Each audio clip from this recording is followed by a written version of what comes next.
Yeah, hello everybody. Just wanted to show you Everglades tomatoes I had planted in the fall about 7 months ago. And I originally didn't even plant them here in the garden. They got here by themselves. I have them in pots over by the canal through the peach tree there. That's where they started. Somehow seeds got over here in the garden, which was kind of laying dormant. I hadn't been doing anything with it. And look at what's happened. Look how they've exploded. And these Everglades tomatoes, really sweet tasting. I mean, they're really good. Have a really nice flavor. And they pretty much just grew like weeds here. And that's fine with me because I like them a lot. And you can see they just exploded. And they're mixed in here with the Seminole pumpkin, which I did a video on earlier. And the pumpkins really exploded too. Now I got just tons of Seminole pumpkins everywhere, mixed in with the Everglades tomato. So where the pumpkin even went through the fence in the neighbor's yard, and you can see, look, there's some over there.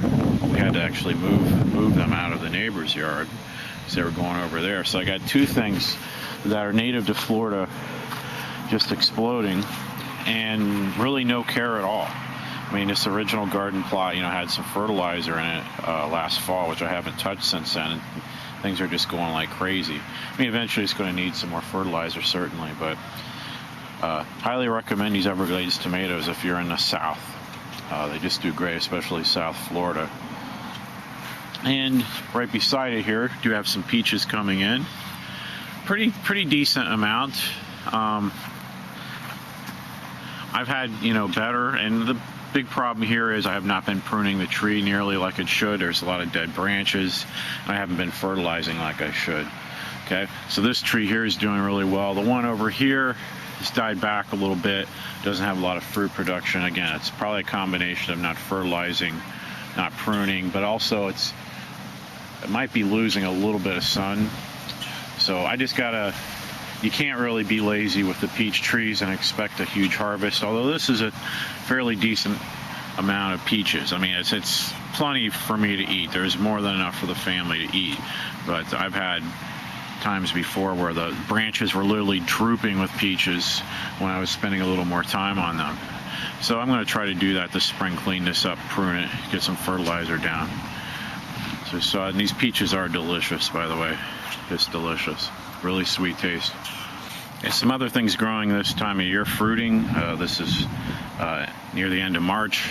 Got some Valencia Oranges doing really well. A lot of oranges, got to juice those things.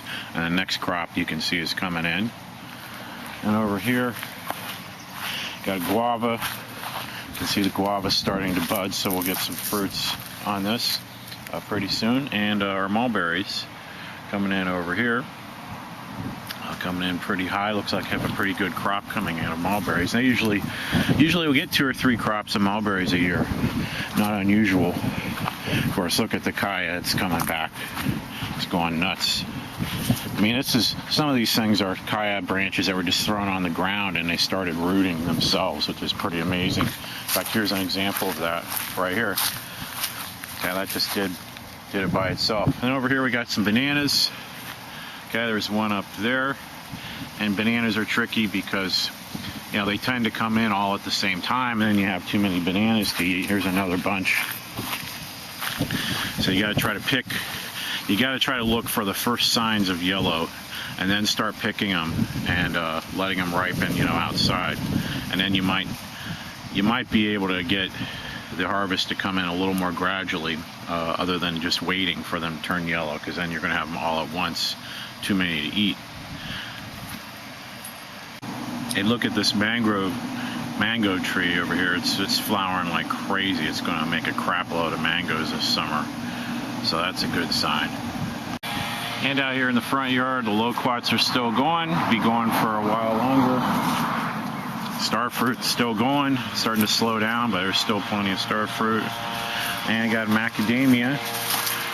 Okay, you can see the blooms there where the nuts are going to be coming in on the macadamia tree. So it looks like we got a lot of those coming in. All right, so just wanted to show you that. Everglades tomatoes. They're just popping out like crazy in Seminole pumpkin. Got to try them. I'll put a link below where you can get some of these things if you want to try them out. So just check the link below.